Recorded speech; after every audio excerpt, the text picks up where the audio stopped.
50,000 అంటే 1,00,000 క్యూసెక్కులు. గోదావరిలో ఎత్తిన నీళ్ళు మళ్ళీ అదే 1,00,000 క్యూసెక్కులు గోదావరిలోకి పోతే ఇక భద్రాచలం కొట్టుకపోయింది, ఆయన కోదాడ కొట్టుకపోయింది, ఈయన కొడంగల్ కొట్టుకపోయింది, హైదరాబాద్లో వీళ్ళు ఉన్న ఇల్లు కొట్టుకపోయింది.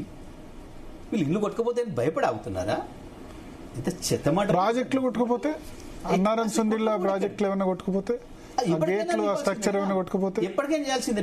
ఇప్పుడు వాళ్ళు కొత్తగా దానికి సున్నం కూడా వేయరు, గింతంత సిమెంట్ కూడా వేయరు, అట్లనే ఆన్ చేయాల్సిందే. రేపు యాడ వేయాలి ఇప్పుడు వీళ్ళు?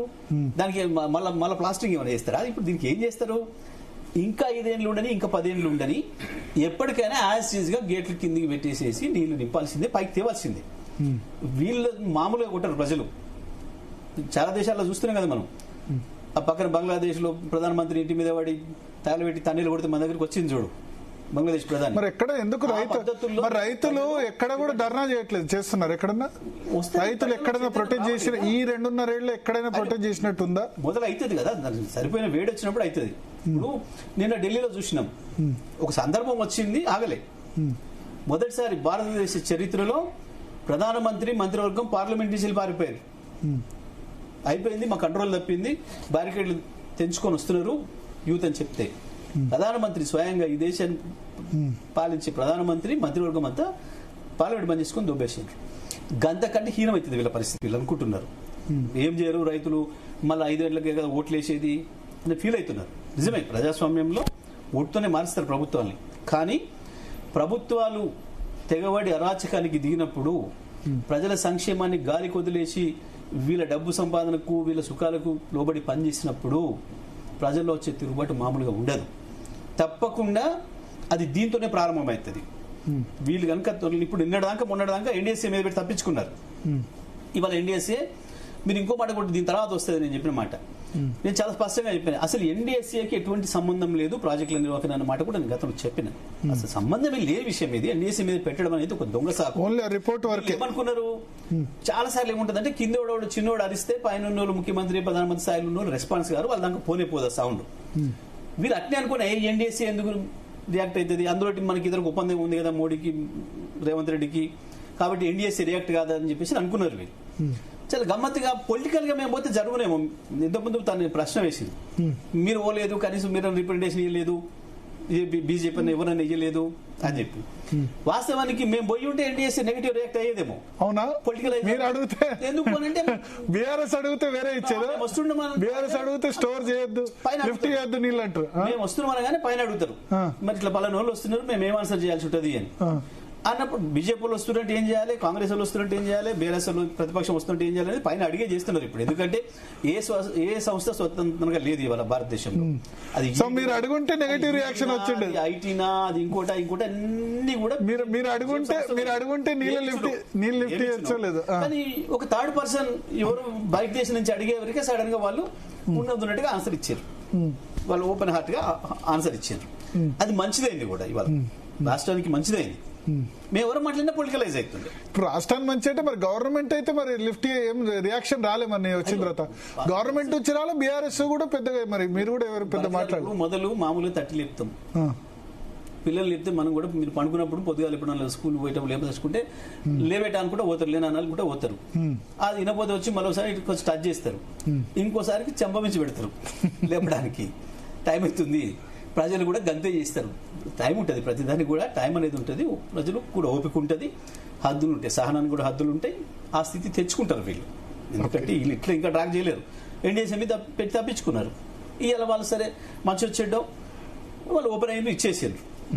రేపు ఇంకా ప్రెజర్ పెరుగుతుంది, రేపు పార్లమెంట్లో కూడా ప్రెజర్ పెరుగుతుంది, ప్రజల నుంచి ప్రెజర్ పెరుగుతుంది, నీటి అవసరం పెరుగుతుంది. రేపు వీళ్ళ ఫెయిల్యూర్స్ ఇంకా బయటపడతాయి. ఏంది ఇప్పుడు ఒకవైపు ఈ సమస్య వచ్చింది, సరే ఉండో లేకో ఏదో తిప్పలు పడి మున్న నీళ్ళతో మోటార్లతో కొంత నాటు పెట్టుకున్నారు.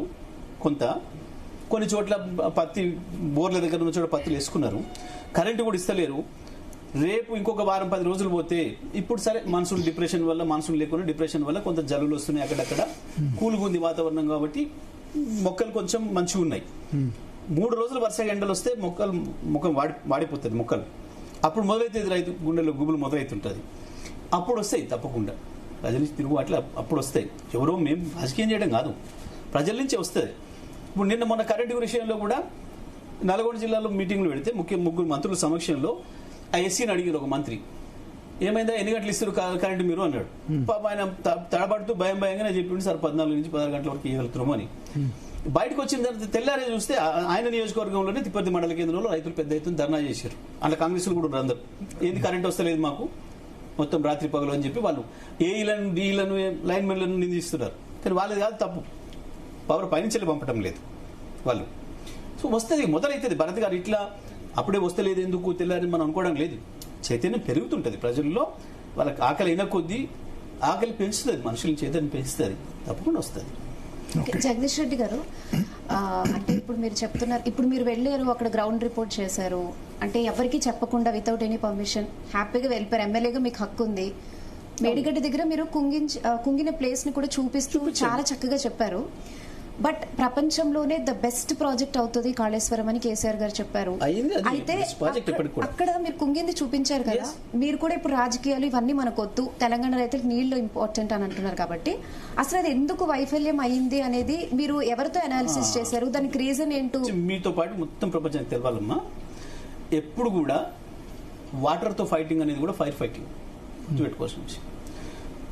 నీళ్ల ప్రవాహంలో గట్టే ఏ ప్రాజెక్ట్ కానీ ఇప్పుడు ప్రపంచంలో నేను వాడుతున్నది ప్రపంచం, నాటు భారతదేశం, నాటు ఆంధ్రప్రదేశ్, తెలంగాణ.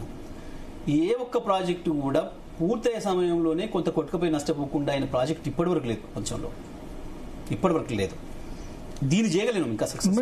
నాగార్జున సాగర్ దాదాపు 15 సార్లు కొట్టుకుపోయింది. మీరు ఆశ్చర్యపోతారు మీరు మొత్తం రిపోర్ట్స్ తీస్తే.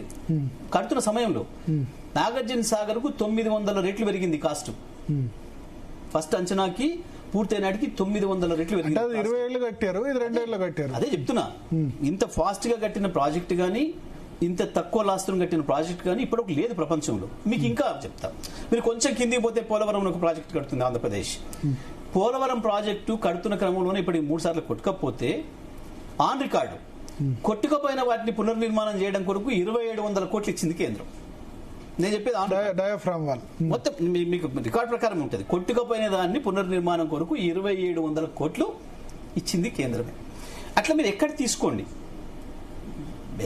డ్యామేజ్ అనేది లేకుండా ఎక్కడ ఉండదు. ఉంటాయి, సహజంగా వస్తాయి. ఎందుకంటే నువ్వు పెట్టింది ఎక్కడ ప్రవాహం. ఇంకొకటి కూడా మీకు ఇక్కడ నేను మీకు శాస్త్రి గారు కూడా చెప్పిన ఒక విషయాన్ని మీరు దృష్టిలో పెట్టుకోవాలి. ఎప్పుడు కూడా ప్రాజెక్టులు కట్టేటప్పుడు 100 సంవత్సరాల హిస్టరీ తీసుకుంటారు ఎక్కడ కానీ.